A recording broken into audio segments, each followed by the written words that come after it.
Oh, well, they don't make all pop punk. They're not a pop punk band. Let's just clear that air. You know what? Let's just clear the air right now.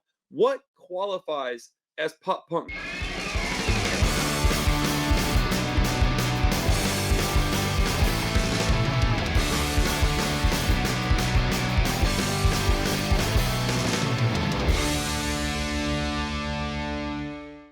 Hey, future me here.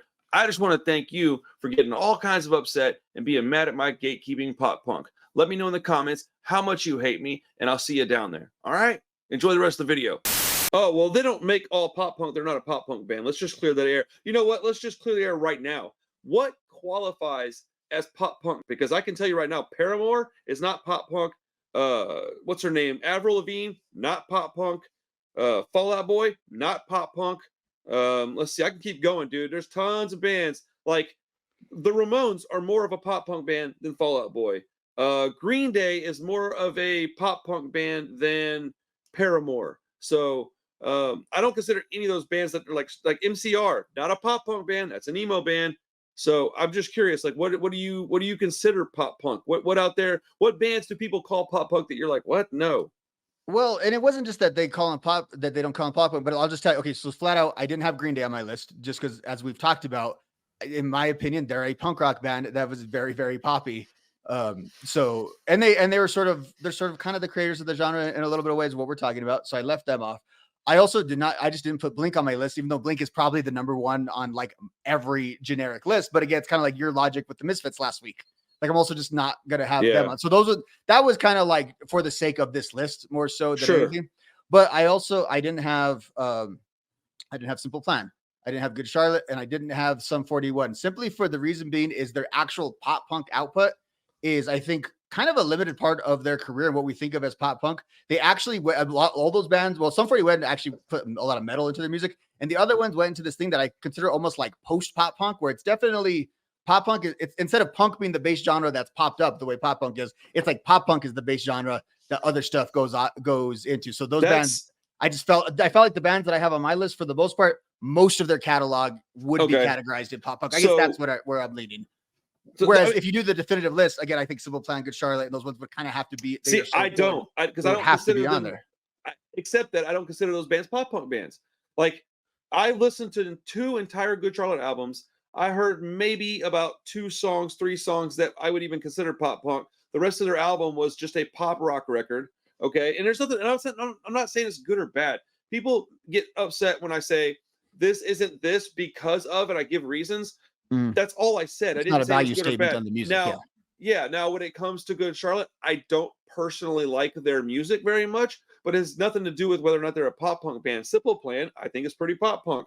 I don't like them either. It's just, but like I still do consider Sum 41 a pop punk band, but Good Charlotte, I never did. I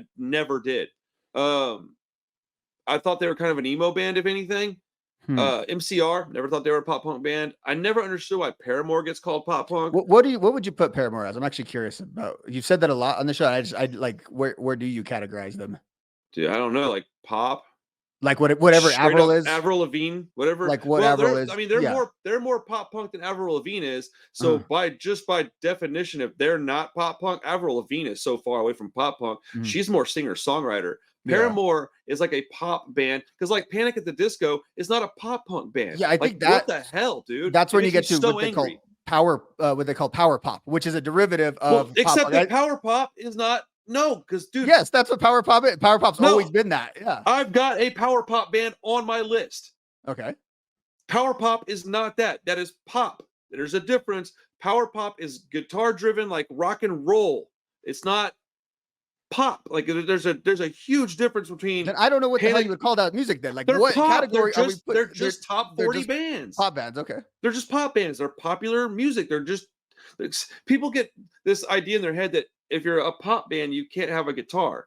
That's ludicrous. Panic at the Disco and Maroon 5 are almost the same thing, dude. Panic at the Disco has more similarities with Maroon 5 than it does Blink-182 or Green Day. Like, tell me where I'm wrong. No, I don't disagree with you on that. I'm just like, I'll talk about the people watching this, because there's gonna be a lot of people pissed off about that. Oh well, like too bad. Like, be as pissed as you want. Well, I know I disagree with it. I think it's power pop. That is where I do disagree with you. But except the power pop is not the same kind of music as Panic at the Disco. Like, it's just not. Like, okay, as an example, I'll just spoil something. Masked Intruder is what is considered power pop. That is a power pop band.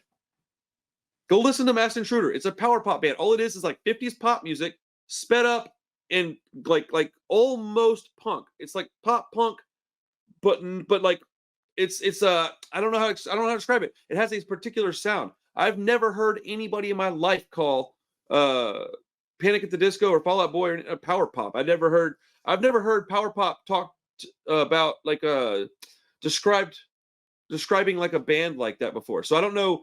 It may be regional. I don't know. I'm not even going to say that you're wrong necessarily. I don't. I disagree. And to me, yeah, that's exactly, because that's just my order of categorizing things. And I think we categorize it in the same spot, though. I think we're labeling it as something different, but we're kind of putting it in I think the appropriate basket. I think I've got like a whole list of power pop bands, and ain't none of them sound. I mean, they're closer to Ramones and Descendants than anything. Yeah.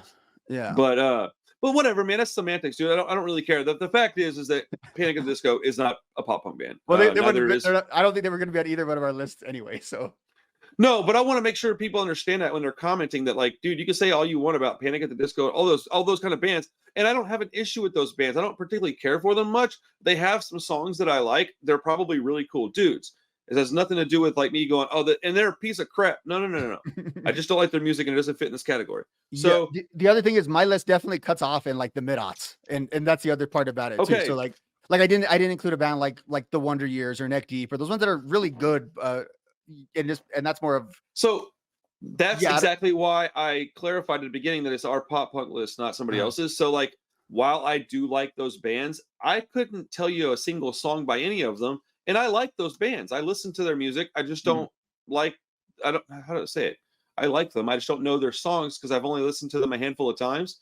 Yeah. So that's why I'm saying, like, if you have a list that's super different from ours, dude, let us know. Like, let me know. Because I want to use this as a catapult to get me more pop punk bands to listen to be quite honest. Mm-hmm. So like, and even if you put something on there that I ultimately don't personally consider pop punk, dude, as long as it's not those three bands that I labeled, throw them in there, man. I'll listen to some of it. I don't care.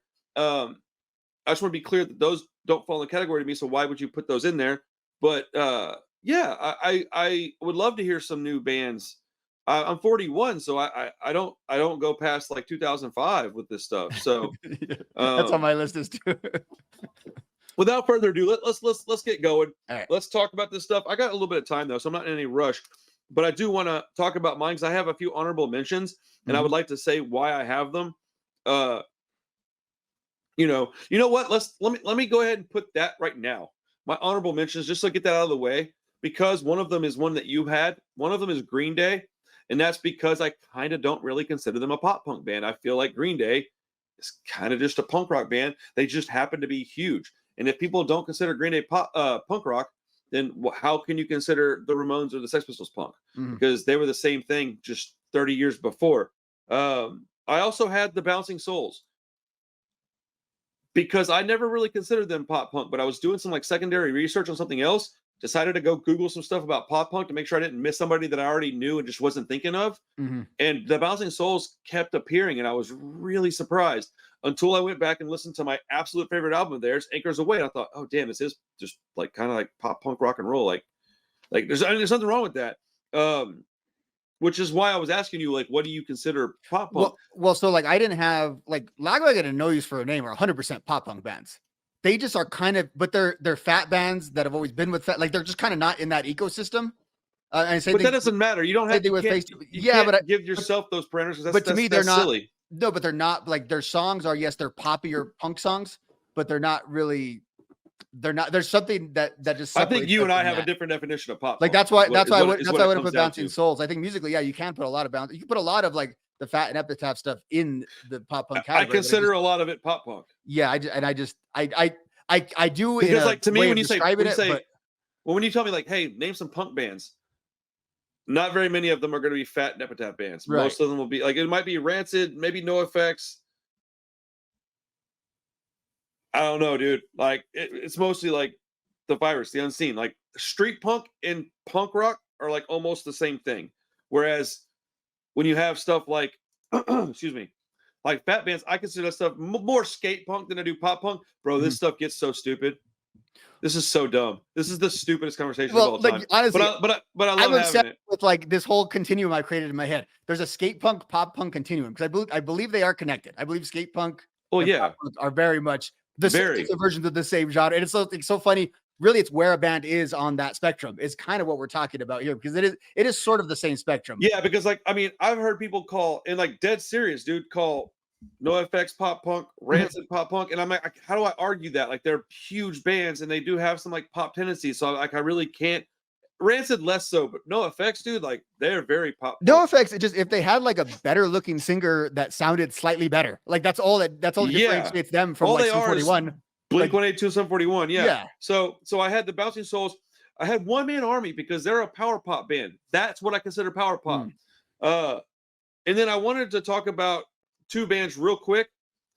Daggermouth, dude. They might be the most underrated pop punk band. Like that band is so good. What I wanted to do real quick is I wanted to take a second. You got some? And You got some I want to. Daggermouth? Have you heard them before? No. I know Interesting. you have, but Okay, they're Canadian, but they were only around for like a few years, dude. So I guess I'm not gonna spend a ton of time talking about them, I guess. But I did want to like focus a couple of seconds, give them their flowers. Daggermouth never gets mentioned in these conversations. Yet everything I've ever heard by them is really good. They're probably like one of the two newer bands that I would say I listen to that are past like where me and you basically have our music, and so is the next one. So with Daggermouth being the most underrated, I think that Set Your Goals has like a top 5 intro of all time in anything considered pop punk or easycore. They have that song that's called what's it called? This Will Be the Death of Us, and it's got this just insane intro. It's one of the best pop punk songs, easycore songs I've ever heard. And I think that easycore and pop punk are more similar than like pop punk and skate punk sometimes. But it's all just a big amalgamation of all the same stuff. It's all the same people playing the same kind of stuff. It's weird, man, how you have so many subcategories. But I just wanted to point out that Set Your Goals was one of those weird bands that has like two singers that's all they do is sing. yeah, That's such a weird dynamic, but I like it. It works with them. more of an emo thing generally. Is it? Yeah, I don't know. I don't listen to much emo. But I just wanted to spotlight those few bands real quick and just explain like what they're not going to end up on my list, but they almost did. All 5 of those bands were so close to ending up on my list, but the 5 that I actually ultimately ended up with, I think, are going to be the Jam.